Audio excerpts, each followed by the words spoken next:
I've gotten this question a few times, so I'm just going to do a video on it because I think it'll help.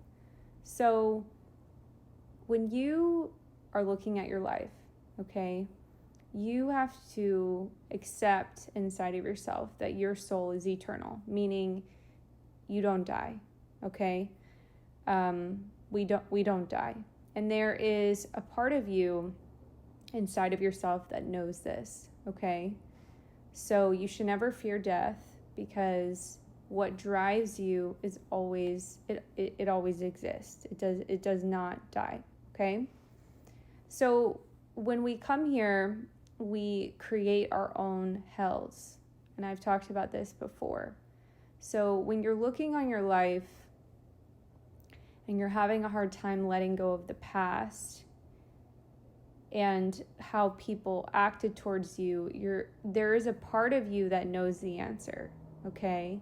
But that part of you, that answer has an emotion or emotions attached to it. And you have to go deep into those emotions in order to overcome. And it all ties to forgiveness. So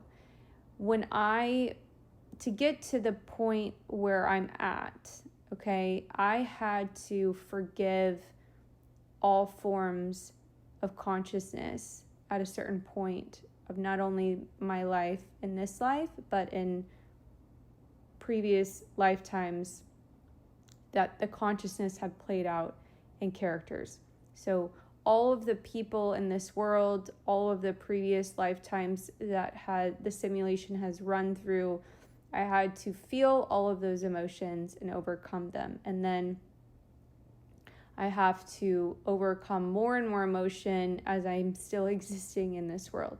So most of us trap our emotions inside of us. And some people feel the emotions of others. But what you must look at is start to ask yourself, what did you do in another lifetime that you needed to learn a lesson on in order to construct the current hell that you've constructed for yourself? And you have to think that way in order to overcome your hell. That's like one of the only ways you're going to advance, is you have to take accountability for your life, and you cannot blame other people for your own pain and suffering, because we're all connected. So, you have to look at you have to face yourself. I mean, that's really the only way you're going to progress in this world. And you don't need to latch on or guilt yourself once you've forgiven yourself, okay? So like once you've forgiven yourself, you're over it. And what I mean by forgiveness is that our souls are not evil, okay? We're not bad. We're not sinners and all of that, right? But in this material world, we act out like sinners. So the things that we do in this world and feed are totally against our soul, like of our true nature. And so when you start to recognize that this world is opposite somewhat of your soul, then you can undo it. You don't need to participate. You can override it, right? You can choose to be joyful when you go to the grocery store, when you interact just with people, right? You can be kind. You can be, the more that you know yourself and accept that you are suffering. Like I have days where I'm like, I am not okay. Like I have a tendency to just like try to stay strong and like push through and like have a no BS mentality. But like there are days where I'm just like, what is going on? Because I just see life so differently than most people. And I know there's a lot of people out there who see stuff, but they still conform. And I'm not conforming. Like I refuse to conform. So no matter where I go, I always talk about spiritual stuff. If I meet someone and I read them, I immediately tell them what I'm seeing. Like I do it all the time. It comes naturally to me. And I think that the more that you guys do this and you stop conforming, this is how we're going to change our world, because people will start to feel comfortable being their true state. And then as we do this, the world has to shift, right? The only reason we have all of this processed food is because we keep eating it as a society. The only reason there's war is because we keep feeding that war is necessary.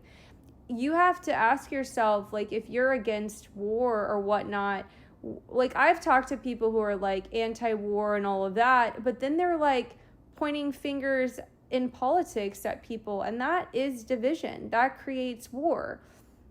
So this constant divide, you have to ask yourself, are you feeding the division or are you feeding the oneness of society?